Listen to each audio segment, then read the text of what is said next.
আসসালামু আলাইকুম ওয়া রাহমাতুল্লাহ। আমার প্রিয় শিক্ষার্থী, তার সাথে জড়িত অভিভাবক এবং তার সাথে জড়িত শিক্ষক, আপনারা যারা এই ভিডিওটা দেখছেন সবার উপর শান্তি বর্ষিত হোক। শিক্ষকের কথা না বললেই নয় বর্তমান সময়ে, কারণ আজকে এমন একটা সময় আমি ক্লাস নিচ্ছি যে সময়ে বাংলার শিক্ষক লজ্জিত, ধিক্কৃত, ঘৃণিত। কেন এই তিনটা শব্দ ব্যবহার করার পিছনে একটা কারণ আছে। তোমাদেরকে আমি প্রতিদিন পড়াই, আজকে পড়ানোর বাইরেও এক্সট্রা কিছু কথা বলবো, যে কথাগুলো হয়তো বা একটু কটু মনে হতে পারে। তাই একটু ক্ষমাযোগ্য দৃষ্টিতে দেখবা। যাই হোক, আমি তোমাদেরকে এই বই পড়াই, আজকেও পড়াবো, কোনো সমস্যা নেই, আজকেও পড়াবো। তার আগে কিছু কথা বলি। তোমরা যারা নিয়মিত এই সোশ্যাল মিডিয়াতে যুক্ত থাকো তাদের জন্য কিছু কথা বলি। তোমরা অবশ্যই দেখেছ যে বাংলাদেশের শিক্ষকের উপর বর্তমানে কি ধরনের অন্যায়টা করা হচ্ছে। এখন বাংলাদেশের শিক্ষক, তারা হাই স্কুল লেভেলের শিক্ষক, অর্থাৎ আমি যে লেভেলে তোমাদেরকে পড়াই তারাও ঠিক এই লেভেলের শিক্ষক। তাদের মাথায় অবশ্যই কিছু আছে এবং তারা হচ্ছে আমাদের জাতির মেরুদণ্ড। তারাই মানুষকে মানুষ হিসেবে গড়ে তোলে। কিন্তু আমাদের এই যে সিস্টেম, এই যে আমাদের এডুকেশন সিস্টেম, এই এডুকেশন সিস্টেমের কিছু ভুলের কারণে বাংলার শিক্ষকের আজকে লাঠিপেটা করা হচ্ছে, তাদের উপরে টিয়ার সেল নিক্ষেপ করা হচ্ছে। যদিও এই জিনিসগুলো অত্যন্ত লজ্জাজনক। তো আমরা চাই যেন শিক্ষকদের দাবি মেনে নেওয়া হয় এবং তার পাশাপাশি তারা যেন খুব সুন্দরভাবে আবার তাদের পাঠদানের কাজে এগিয়ে আসতে পারে। আমরা পড়ছিলাম কিছু আলোকীয় ঘটনা। তোমাদেরকে আমি আলোর প্রতিফলন বা আলোর ঘটনা এই অধ্যায়টা তোমাদেরকে পড়িয়েছি এবং এই অধ্যায়ের উপর, অর্থাৎ এই অধ্যায়গুলো আগে আমি শেষ করব। এই অধ্যায়গুলো শেষ করব, নবম অধ্যায়, দশম অধ্যায় এবং একাদশ অধ্যায়। এই তিনটা অধ্যায় শেষ করার পরে আমি তোমাদের ওয়ান শট ক্লাস আপলোড করব। এখন ওয়ান শট ক্লাস কোনগুলো? ওয়ান শট ক্লাস হচ্ছে সম্পূর্ণ অধ্যায়ের বেসিক টু অ্যাডভান্স, যেখানে আলোচনা করা থাকবে। তোমরা যারা আমার ফেসবুক পেজ খোঁজো তাদের জ্ঞাতার্থে জানিয়ে রাখি, জুনায়েদস টিউটোরিয়াল আমার একমাত্র ফেসবুক পেজ, যেখানে আমি নিজে পোস্ট করি। জুনায়েদস টিউটোরিয়াল, জুনায়েদস টিউটোরিয়াল আমার একমাত্র ফেসবুক পেজ। তার পাশাপাশি জানিয়ে রাখি, নর্থ সাউথ অনলাইন স্কুল নামে আমার আরো একটি ইউটিউব চ্যানেল আছে।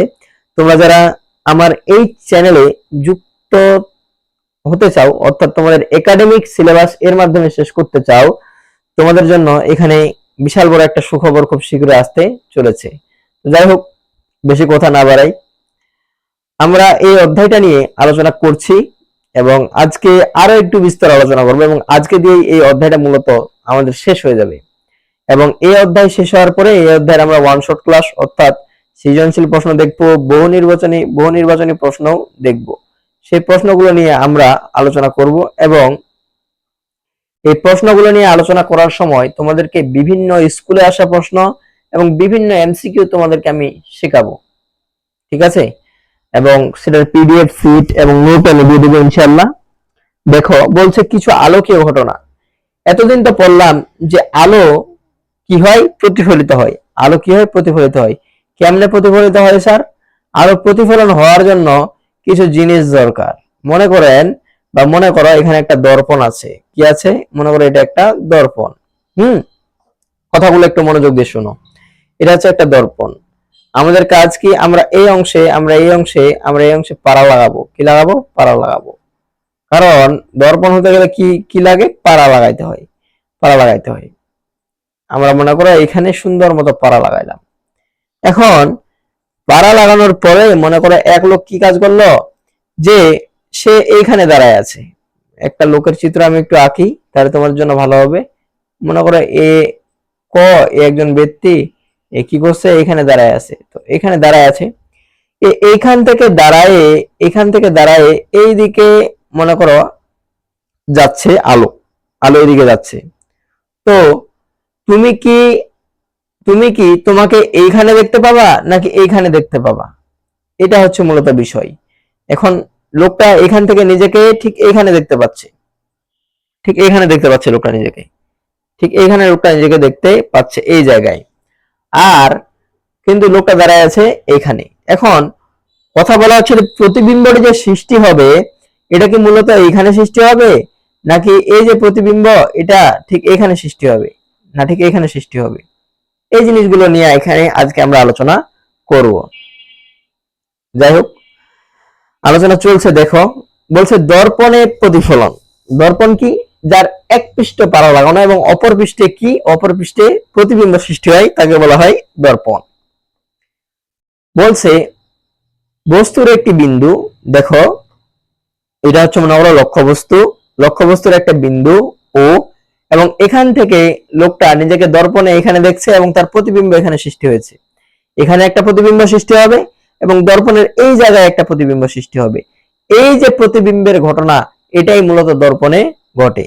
এবার দেখো, বস্তুর একটি বিন্দু ও থেকে একটি সমতল দর্পণ এম এম ড্যাশ বা এম এম ড্যাশ এর সামনে থাকে, তখন আমাদের স্বাভাবিক চোখে দুটি প্রতিবিম্ব তৈরি হয়। অর্থাৎ যখন কি হয় জানো, যখন এখানে এখানে কোনো জিনিস থাকে তখন এইখানে একটা প্রতিফলিত রশ্মি তৈরি হয় এবং এখানে দুইটা প্রতিফলন তৈরি হয়, একটা তৈরি হয় এখানে এবং একটা তৈরি হয় মূলত এইখানে। এবার বলা হয়েছে একটি প্রতিবিম্ব বিন্দুটির প্রকৃত অবস্থানে তৈরি হয়, অর্থাৎ এই প্রকৃত অবস্থানে তৈরি হয় এবং জিরো থেকে বা ও থেকে প্রতিফলিত অনেক রশ্মির মধ্যে দুটি রশ্মি ও এ এবং ও বি ছবিতে দেখানো হয়েছে। অর্থাৎ এই প্রতিফলিত রশ্মির মধ্যে ও এ এবং ও বি দুইটা রশ্মি তোমাদেরকে দেখাচ্ছে, কারণ এখানে প্রতিফলন বা প্রতিবিম্ব কয়টা সৃষ্টি হবে, দুইটা সৃষ্টি হবে। এবার বলছে যে দর্পণের প্রতিফলনের নিয়ম অনুযায়ী প্রতিফলনের পর এরা এসি ও বিডি পথে অগ্রসর হয়ে চোখে প্রবেশ করে। অর্থাৎ যখন মনে করো তোমাদেরকে একটু দেখাই, এটাই একটু দেখাই তাহলে বেশি ভালো হবে। মনে করো আচ্ছা, মনে করো এই জিনিসটা আমি নিলাম, এই জিনিসটা আমি নিলাম। এইখানে একটা জিনিস আছে, মনে করো এখানে একটা জিনিস আছে, এটা হচ্ছে লক্ষ্য বস্তু, এটা হচ্ছে লক্ষ্য বস্তু।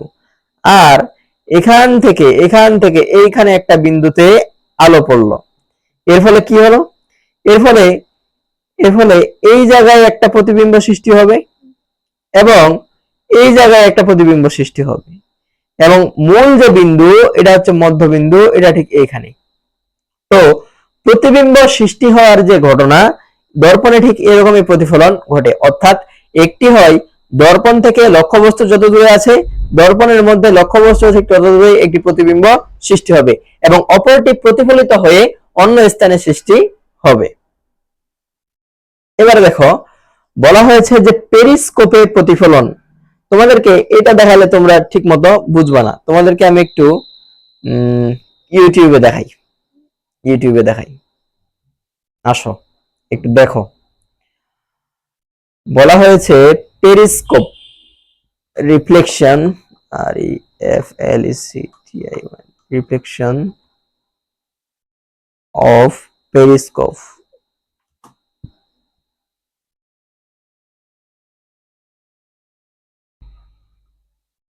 পেরিস্কোপ দেখো, এখন এইখানে দেখো এই লোক কি কাজ করছে, এটা একটু দেখাই।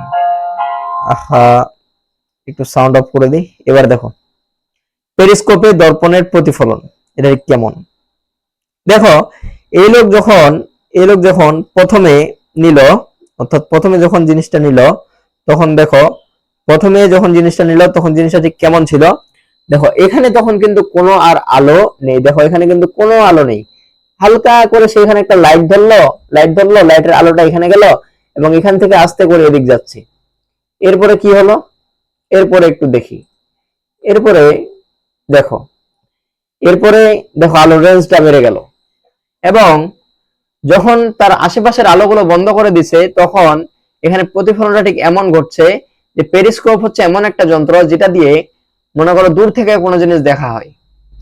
এবং এখানে প্রথমে কালারটা একটু চেঞ্জ করি,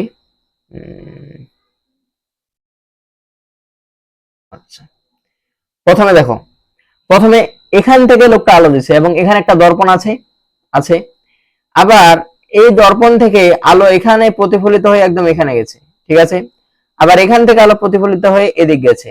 এই যে আলোর এই যে প্রতিফলনের ঘটনা, আলোর যে এক স্থান থেকে অন্য স্থানে সরে যাওয়ার ঘটনা, অর্থাৎ দর্পণ দিয়ে আলো এক জায়গা থেকে অন্য জায়গায় নিয়ে যাওয়া যায়, এটা হচ্ছে মূলত পেরিস্কোপের প্রতিফলন। তোমাকে বলবে যে পেরিস্কোপে ঠিক কি ধরনের প্রতিফলন ঘটে, ব্যাখ্যা করো। তোমাকে ঠিক এই জিনিসেই ব্যাখ্যা করতে হবে। এরপরে দেখো এখানে অনেক বংচং লিখে রাখছে যে ও ও বি বিন্দুতে যায়, ও সি থেকে এখানে যায়, এত কিছু তোমার লেখার দরকার নাই। তুমি বলবা একটি আলোক রশ্মি ও এ নি, আলোক রশ্মি ও এ এম দর্পণে প্রতিফলিত হয়ে এন দর্পণের দিকে অগ্রসর হয়েছে, যার ফলে ও এ প্রতিফলিত বা ও এ আপতিত রশ্মি এন দর্পণে প্রতিফলিত হয়ে পেরিস্কোপের বাইরে চলে গিয়েছে। ঠিক এতটুকু ব্যাখ্যা করতে পারলেই হবে। তোমাকে বলবে প্রতিবিম্ব ঠিক কোথায় সৃষ্টি হবে, তোমরা বলবা যে পেরিস্কোপের বাইরে, পেরিস্কোপের বাইরে অবাস্তব প্রতিবিম্ব সৃষ্টি হবে, ঠিক আছে। আচ্ছা, যাই হোক, এই দিয়ে তোমাদের অধ্যায় শেষ। আর আমি যা বলছি যে এই অধ্যায় শেষ হয়ে গেলেই তোমাদের ওয়ান শট ক্লাস আপলোড হবে ইনশাল্লাহ। ওয়ান শট ক্লাস একটা, অর্থাৎ revision, one shot class revision এটা আপলোড হবে এবং এই আলোচনা দিয়ে তোমরা যারা বুঝো নাই ওইটাতে ঠিক 100% বুঝে যাবা। তো যাই হোক, এই ছিল আমাদের আজকের আয়োজন।